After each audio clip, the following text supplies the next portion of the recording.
What I have for you today is a recent case in Euromoney PLC, where the question was whether Euromoney has done a transaction deliberately to avoid paying capital gains tax, and if so, whether it contaminated the whole reorganization or merger that it took part in.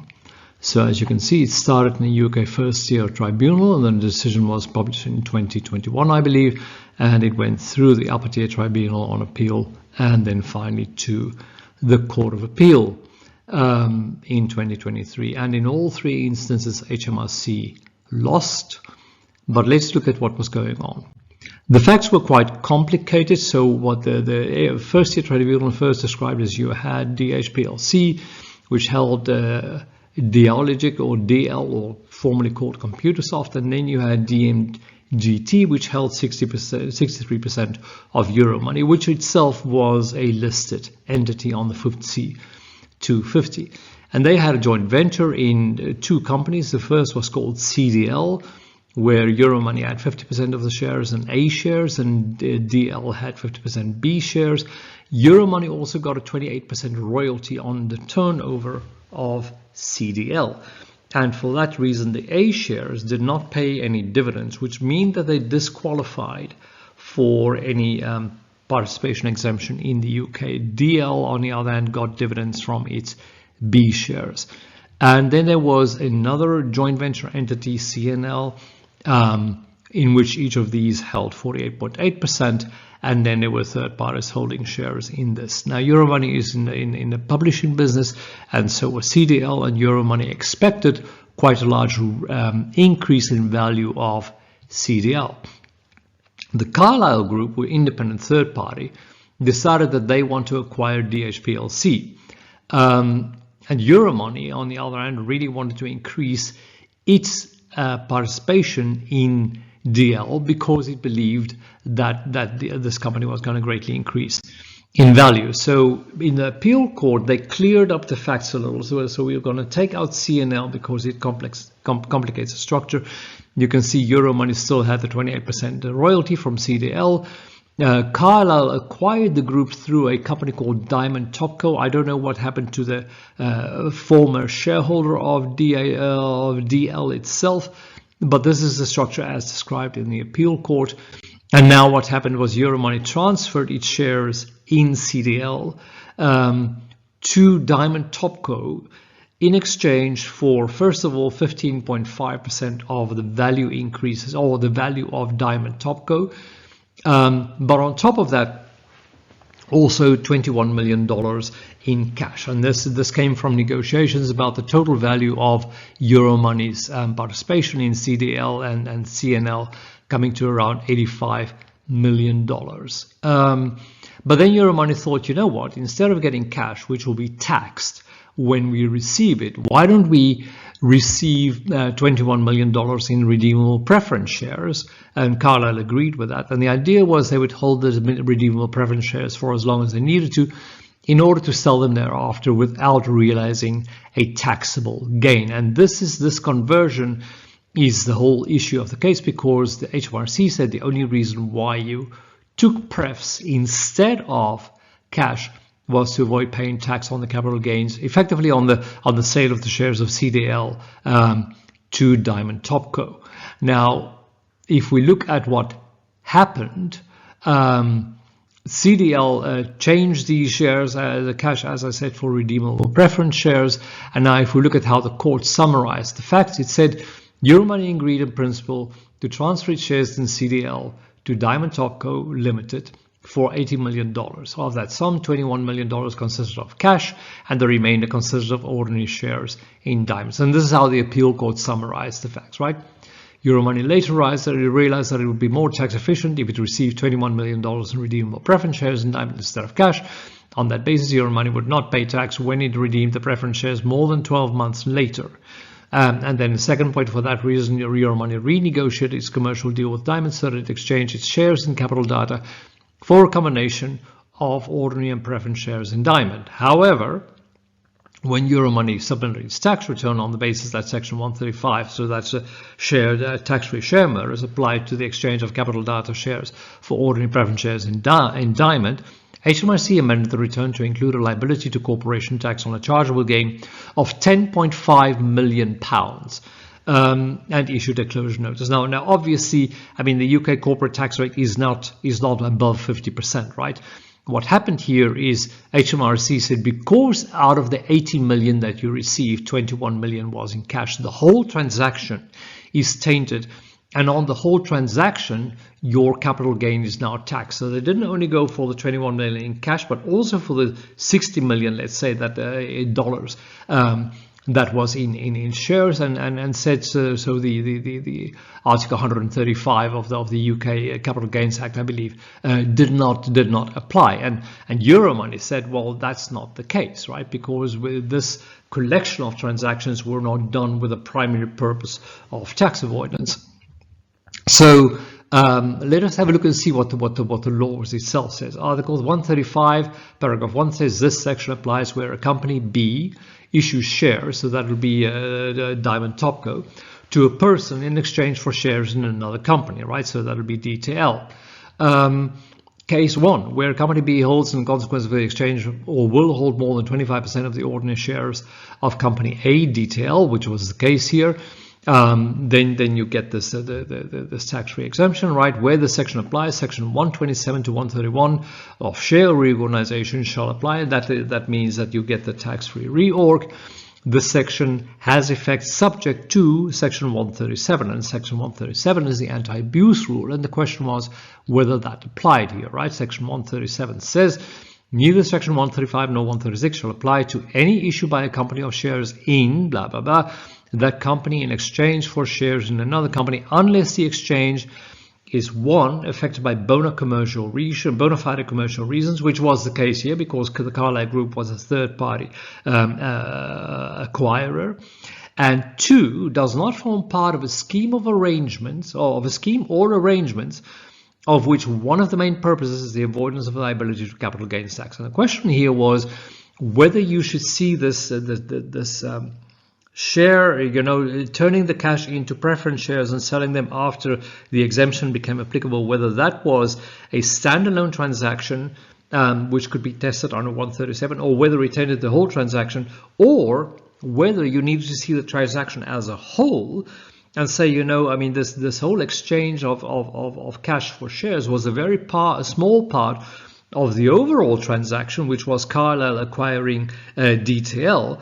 And it was definitely not one of the primary purposes of this deal to avoid Euromoney paying tax on the cash part of its sale of shares in DTL. And the court determined the latter, right? You needed to look at the whole of the transactions together, and you couldn't just split off this cash for preference shares transaction and then taint the whole transaction. So the Court of Appeal's reasoning were the following. We think that the issue in this case is solely a matter of statutory construction, right? So now we've gone through the first tier tribunal, the upper tier tribunal, now we're at the Court of Appeal.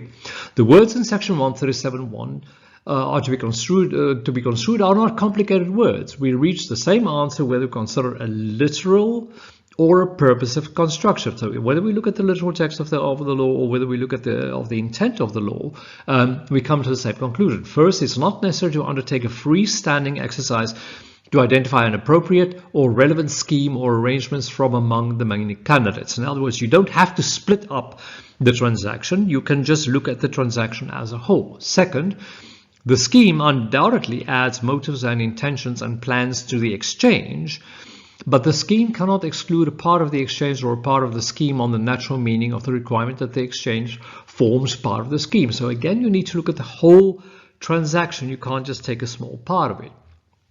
Thirdly, we accept that HMRC is not required to identify or prove the scheme or arrangements that it said has to as a main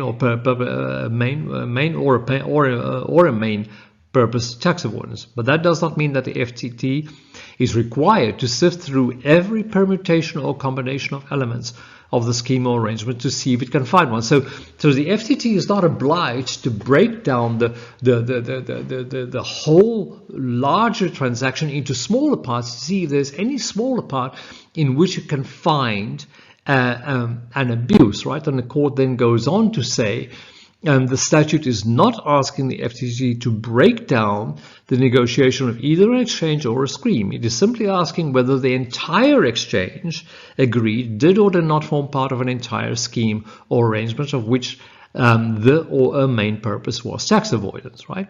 And the court then also said, HMRC also contend that the FTT made an arrangement. So HMRC said that the FTT First Tier Tribunal made an erroneous inquiry into the relative strengths of the commercial purpose behind the exchange. So what HMRC said is, that they said that, since the cash transaction was only 20 million out of the total 80 million.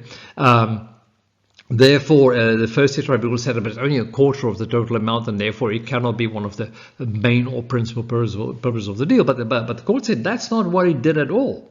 It said that's not what the FTT did. It examined the circumstances in which the transaction took place. It identified the entire exchange and the entire scheme that Euromoney had entered into, and then asked the two statutory questions separately as it was regarded to. So first of all, was there a commercial purpose? Yes, because Carlyle acquired everything.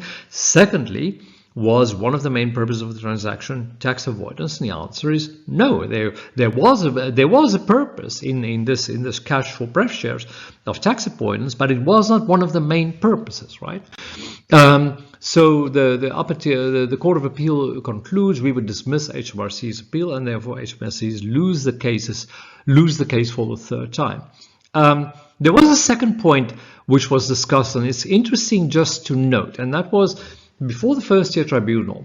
Euromoney argued with regard to whether the purpose of the tax arrangement include the purpose of avoiding a liability. Euromoney submitted that the obtaining the tax advantage was not for the purpose of avoiding liability to tax, because to dispose of the shares in return for substantial shareholding in the qualifying country rather than cash, without the intention of holding the shares until they qualified for the SSE. So what Euromoney said was, because there is a law that says that if you hold shares for 12 months and you then sell them, that is a tax-free transaction. You can't say just because you hold the shares for more than 12 months, now this is avoidance, right? But the Court of Appeal picks up on something, and the First Tier Tribunal alluded to it as well. It says Euromoney submitted that taking advantage of substantial shareholdings exemption was not tax avoidance, and that Section 137 was not engaged because the second limb with reference to tax avoidance never arose. That was its argument, right? But the court said in our judgment, the Chancellor was right, and now we're talking about First Tier and Second and Upper Tier Tribunal. In Snell, that's another case referred to in both these lower courts, to place emphasis on the fact that the regime in Section 135 and 137 provides for the right to defer tax, not to get rid of it, right? For the right to be Section 137 says, like, for the right to defer tax to be lost if it is used to avoid tax altogether. Parliament has said that if the exchange of shares form part of a scheme or arrangements of which even a main purpose is tax avoidance, the taxpayer loses the ability to rely on the deferral mechanism at all and must pay all the tax at that stage. So what the court said here was, you're confusing two things. I mean, the sections 128 to 135 is meant to defer the taxes of a share exchange until you sell the shares of which you've exchanged for, right? But it was never to get rid of the tax. And what happened here is, for that 20 million, Euromoney effectively got rid of the tax. So that was tax avoidance, except in the grand scheme of things, that was not one of the main purposes of the transaction. One of the main purposes of the transaction was simply to participate in the future profits of SDL, and not to avoid paying tax on this 20 million. And then just some further thoughts on this. One, would another national court decide differently? I think the answer is very much yes. Not every court will say you must look at the whole transaction together. A different court may, in similar circumstances, even say, you know what, you need to break these two transactions apart because they have nothing to do with each other, right?